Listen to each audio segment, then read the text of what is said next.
What's going on, guys? It's me, Zach, bringing you guys another fantasy football video. And this one I'm going to go over each game other than the Thursday night game since I'm recording this on Friday night and just go over which players I think are worth starting in those matchups and which players I think are just going to be better off sitting up on your bench. In general, here I'm assuming you're in a standard 12-team, 3 wide receiver, 2 running back, 1 flex league, but I will mention which players I have as sits that I think might be somewhat flex worthy if you're in a deeper league. So should be enough information there. If there are any other additional questions, you are always welcome to either ask me them in the comments. I should be able to get back to you, or you're welcome to refer to my rankings on my website as well. But before I get into the video, I do just want to take a minute to thank everyone for all the support we've been getting.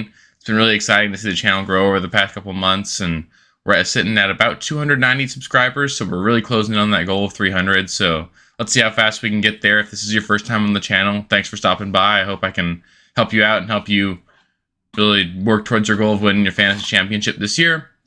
If you do get anything out of these videos, please do give them the thumbs up, subscribe to the channel, and click the notification bell so you get more notifications when videos come out. I've been putting out 3 videos a week, if not more, so definitely want to stay on top of that and make sure you see when they're posted. So with that, let's get into the first matchup.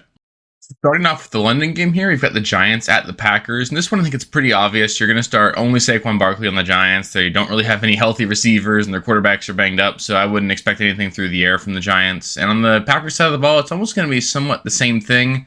They're going to win this game pretty easily, I think, so you can really start both running backs, Aaron Jones and A.J. Dillon. I think both of them might find the end zone this week. And I think as far as pass catchers go for Green Bay, you can really only trust Romeo Doubs right now. Allen Lazard's been pretty touchdown dependent. I don't want to trust that. And because of that, I think the Packers are going to get a lead and just sort of lean on this running game. So I'd be looking to sit Aaron Rodgers, Lazard, and Robert Tonyan in these matchups. Obviously, their starts if you need them, but I have them all ranked outside of my top 12 or 24 at the position. So definitely looking to sit those guys if I can this week. Moving on to the Steelers at the Bills. This game should be a pretty lopsided blowout in favor of the Bills here. So I think for the Steelers, all you can really trust here is going to be Najee Harris. I get it. You want to start Deontay Johnson given where you drafted him. Maybe you want to start George Pickens given how well he played last week. But I think this is just going to be a really tough matchup for the Steelers. They're going to have a hard time moving the ball. We've got a rookie quarterback against a really talented Bills defense. So if you can, I'm looking to sit every single Steelers passing option. And sort of on the flip side, I'm looking to play everyone I can on the Bills side of the ball. You're obviously starting Josh Allen. Devin Singletary's been great, so you've got to play him. Stephon Diggs is a lineup block for you every single week. And I think you can start Gabe Davis and Isaiah McKenzie this week.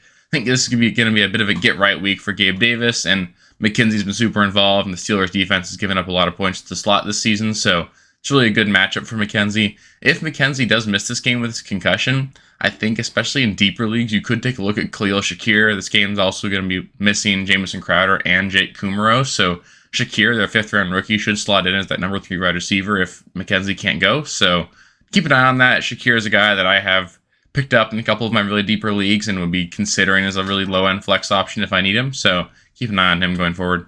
The next game here is going to be the Dolphins at the Jets. In this one, we're going to see the Dolphins missing Tua Tagovailoa, so their offense should be projected to be a little bit worse, but they do have that plus matchup against the Jets, so it sort of balances out there. For me, I'm starting Raheem Mostert in this one. He's getting 70% of the work so far. He's looked pretty good, so as long as he's healthy, I think you can start Raheem Mostert in matchups like this. And then obviously for the Dolphins, you're going to start Tyreek Hill and Jalen Waddle every single week. Both of them are sort of coming into this game banged up, but I expect them both to play, and you have to play them if they do. On the Jets side of the ball, Breece Hall is really starting to take over this backfield, so he's going to be a must-start for me going forward and probably the rest of the season. And then as far as the pass catchers go, I think you could start Garrett Wilson and Tyler Conklin. Garrett Wilson does seem to be the number 1 wide receiver in this offense, and Tyler Conklin has been pretty involved in, as far as the tight end position goes, he's been pretty usable, so Conklin's going to be a guy that you can start going forward. I'd be looking to sit Chase Edmonds in this one. He does keep finding the end zone, but I don't think that's going to be very sustainable. Neither quarterback here is going to be startable, and I'd be looking to sit both other pass catchers for the Jets, Corey Davis and Elijah Moore. Corey Davis does seem to have a bit of a rapport with Zach Wilson, so if Corey Davis does have another really good week this week, then I'd maybe start looking at him going forward, but I have a hard time projecting him to do well, given that I expect him to be the number 3 wide receiver in that offense. Moving on to the Bears at the Vikings, this one's going to be pretty easy too. For the Bears, you're going to start David Montgomery if he plays, and if not, you're going to start Khalil Herbert. And then for the Vikings, you're obviously going to start Dalvin Cook and Justin Jefferson every week. This matchup's good enough. I think you can start Adam Thielen as well, but I think the Vikings are going to win this game pretty handily. They'll probably lean on Dalvin Cook in that running game, so I don't expect it to be much of a shootout. So I wouldn't be looking to start Kirk Cousins or obviously Justin Fields in this one, and until I see a little bit more consistency out of this Bears offense, I'm going to be sitting every single Bears pass catcher. Moving on to the Lions at the Patriots. This is going to be another exciting game just because every game the Lions find themselves in tends up being pretty high scoring. For me, obviously, you're going to start Jamal Williams. He's coming into this week as like the running back 3 in fantasy. He's scored 6 or 7 touchdowns so far in the season. He's been really good. He's looked great. So you're starting Jamal Williams. He's going to be a low-end running back 1 for you this week. For me, I'm obviously starting Amon-Ra St. Brown if he plays. If he does miss, I think you can play Josh Reynolds again. He's got a bit of a rapport with Jared Goff, and he looks decent, so you can start Josh Reynolds, but only really if Amon-Ra misses this game. You're obviously going to start TJ Hawkinson. He's probably never going to have a game like he did last week again in his career, but he's still going to be a high-end tight end option, so you got to play him every single week. And then for the Patriots, without Mac Jones again, you're going to start both these running backs. The Lions can't really defend the run at all, so both Damian Harris and Ramondre Stevenson could have blow-up games. I sort of just expect them both to produce, and one of them really could go nuclear, but I honestly don't know which one. I would bet on Ramondre if I had to, but I think I'm playing both of them. And same reason, I'm going to sit every single Patriots pass catcher. We've got Tyler Zapp, or forgive me for not knowing his first name, but Zapp probably playing this game for the Patriots. We might have Jacoby Myers back in this game as far as the pass catchers go, so sort of just muddies the water. I don't really want to play any of these Patriots pass catchers if I don't have to. Next game here should be a pretty exciting one. We've got the Chargers at the Browns. If you guys remember, I think the final score of this game last year was like 45-42. So hoping for some sort of fireworks here again on this one. For the Chargers, obviously every single week you're going to start Herbert, Eckler, Mike Williams, and Gerald Everett at this point, given how involved he's been. Even with Keenan missing this one, I don't really want to start Joshua Palmer. I think the main beneficiary of Keenan missing games sort of has been Gerald Everett. So it just makes me more confident playing Gerald Everett. I just haven't seen enough out of Joshua Palmer to trust him in this lineup. And then for the Browns, obviously you're going to start Nick Chubb and Kareem Hunt. The Chargers give up a lot of yards on the ground to opposing running backs, and these are two of the best running backs in the league, so you got to start both those guys. Amari Cooper is coming off a bit of a down week. I do expect him to bounce back. They're going to have to score a lot of points. You can play him. And David Njoku always has great weeks against the Chargers, so he's going to be a start for me as well. I am going to sit everyone else in this. I wouldn't want to play any of the other pass catchers for Cleveland. Donovan Peoples-Jones set a couple high target weeks, but I'm not looking to chase that at all, so I'll pass on everyone else in this matchup.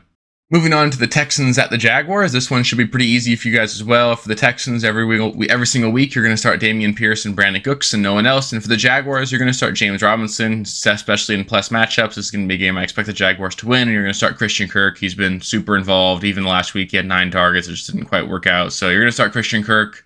And I'm not going to start Travis Etienne in this game. He's just not getting enough volume, especially in a game that I expect him to be leading in. They're going to lean on James Robinson. I don't think Etienne's going to get enough work, and he just hasn't looked that great. And then I'm going to sit Zay Jones in this one. Again, I think the Jaguars are going to have the lead. They won't need to air it out. So I think there's going to be not enough room for multiple pass catchers in this Jaguars offense.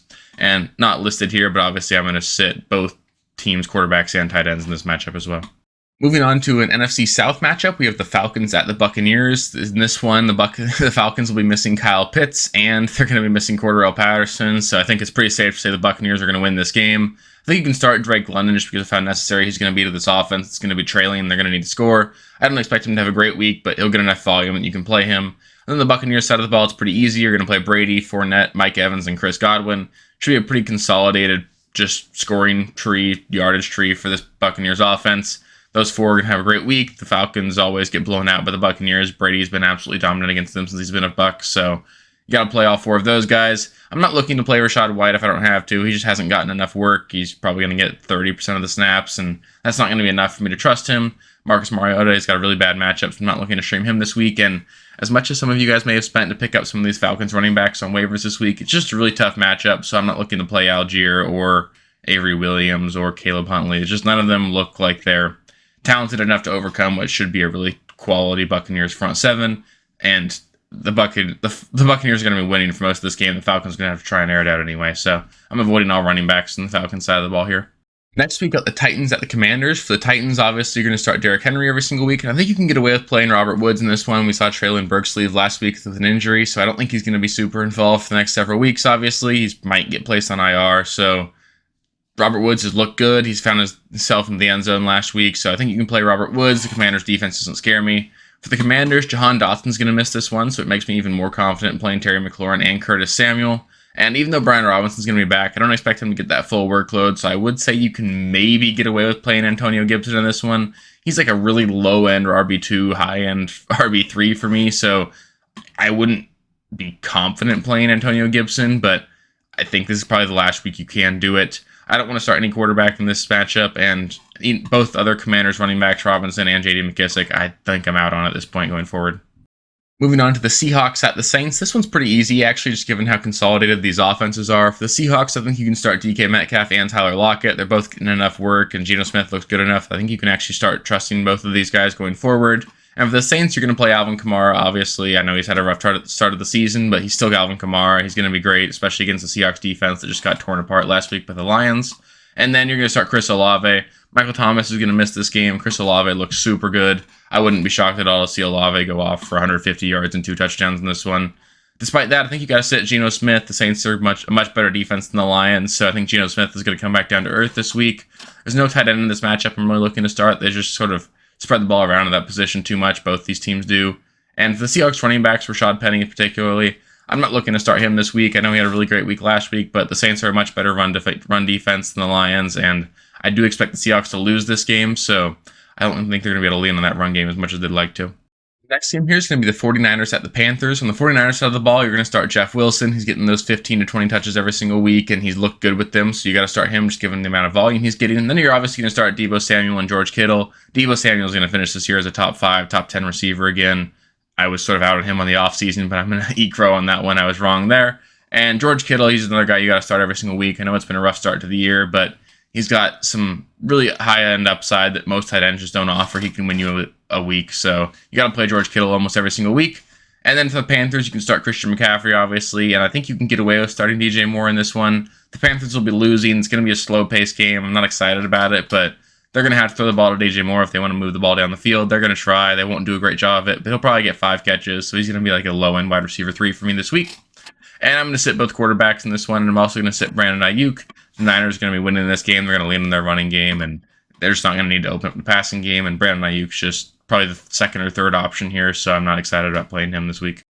The next game here is going to be the Eagles at the Cardinals, and honestly, in this one, you're playing everyone. I think the Eagles are going to win this game pretty handily, but I think the Cardinals are going to be down enough, and there's too few players in the Cardinals offense you can trust. So because of that, you know which ones you're playing. For the Eagles, obviously, you're going to start Jalen Hurts, Sanders, A.J. Brown, Smith, and Dallas Goedert. They've all 5 been great this season, and I think they're going to continue that against the less than stellar Cardinals offense this week. And then for the Cardinals, obviously, you're starting Kyler Murray every single week. James Conner, I'm not thrilled to start in this one, but he's getting enough volume, and there's a decent enough chance he scores, so you've got to play James Conner probably. And then obviously, you're going to start Marquise Brown. I think he's a wide receiver 1 coming into this week. He's been really good, and you just got to keep playing him every single week. And then Zach Ertz as well. How bad the tight end position is, he's getting enough volume that you got to play Zach Ertz. And really, there's nobody that you'd even consider starting that you're not going to in this week. So this should be a high-scoring game. I'm excited about that one. The next game here is going to be the Cowboys at the Rams. For the Cowboys, I think you can really only trust starting CeeDee Lamb in this one. I think Michael Gallup is interesting, but I don't love him. I think he's going to see a lot of Jalen Ramsey this week. And both running backs, they just haven't looked great, and I don't think the Cowboys are going to put up a whole lot of points in this matchup, so I'd like to sit both running backs for the Cowboys if I can, along with Dalton Schultz. He just hasn't looked great since coming back from that injury. There's not much of a rapport with Cooper Rush, so I'd be looking to sit him in this one. For the Rams, obviously going to start Cooper Kupp and Tyler Higbee every week. Tyler Higbee leads the tight end position in targets coming into week 5, so you just got to play him with that much volume, and Cooper Kupp is Cooper Kupp. You play him every single week.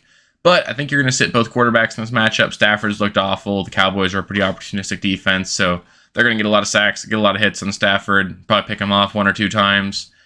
The Rams running backs can't move the ball at all. Akers looks awful. Henderson is himself, so I don't trust either of those guys, and I don't think you can play Allen Robinson until you see him perform at any sort of high level. Honestly, Allen Robinson's a guy that if you're in a 10-team league, I don't think I'd hate it if you want to drop him. Moving on to the Sunday night football game, we've got the Bengals at the Ravens. This one should be a super high-scoring game. If last year's any indication, we saw the Bengals go off on these Ravens absolutely twice. So I think for the Bengals, you're going to start everybody. You're going to start Joe Burrow, Joe Mixon, Jamar Chase, and T. Higgins. And in order to keep up in this game, the Ravens are going to have to score quite a bit. So you're going to start pretty much every relevant Raven as well. You're going to start Lamar Jackson. I think you could start J.K. Dobbins in this one. He's like a low-end running back, too, from this week. I want to see him get some more snaps going forward. But he looked decent enough last week, and obviously he's got a great shot to score every single week. So you can play Dobbins here. You're obviously going to start Mark Andrews every week. I think he is my tight end 1 on the week, projected-wise. And then I think you can play Devin Duvernay this week. We're going to see Rashad Bateman miss this game, so Duvernay is pretty much the clear number 1 in this offense. I think he's going to get enough volume that you can trust him and hopefully another one of those touchdowns out of him. The only 2 guys that really be sitting this week are going to be Tyler Boyd and Hayden Hurst. I just don't think there's going to be quite enough passing volume to go around for there to be 4 relevant pass catchers in this offense from the Bengals. And finally, we've got the Raiders at the Chiefs. This one should be another high-scoring game. I'm pretty excited about this one as well. Monday night games that are high-scoring are always fun as well. But we're going to see Derek Carr be a good start this week. They're going to have to score quite a bit to keep up with the Chiefs. Josh Jacobs, he's looked really good. He really seemed to just take a firm grasp of this backfield last week. So I think we got to play Josh Jacobs in this one. I think you can play Devontae Adams, Hunter Renfrow, and Darren Waller as well. Like I said, the Chiefs are going to score quite a bit, and the Raiders are going to have to try to keep up. So I think all of these pass catchers are usable in this week. For the Chiefs, obviously you're starting Patrick Mahomes every single week. CEH to me is going to be a running back 2 this week. I know he started off the season super hot. It's going to come back down to earth some, but this is a good matchup, and CEH is probably going to score again because of course he will. Then obviously you're going to start Travis Kelce. He's going to be a must start every single week. I still don't trust starting any of these Chiefs wide receivers. None of them have really separated themselves. I still think that if I needed to roster one going forward, Sky Moore is going to be the guy. He's getting more and more involved as the season goes on. I think there is a non-zero chance he has some sort of breakout in the second half of the season, but still not looking to use any of these guys yet. Thank you guys for watching. If you haven't already, please be sure to subscribe to the channel, like the video, check out these other videos here if you haven't. If you want more content, please feel free to follow me on Twitter at RealSteelFFB. I'll be more active on there as the season goes on. Thanks. Catch you later.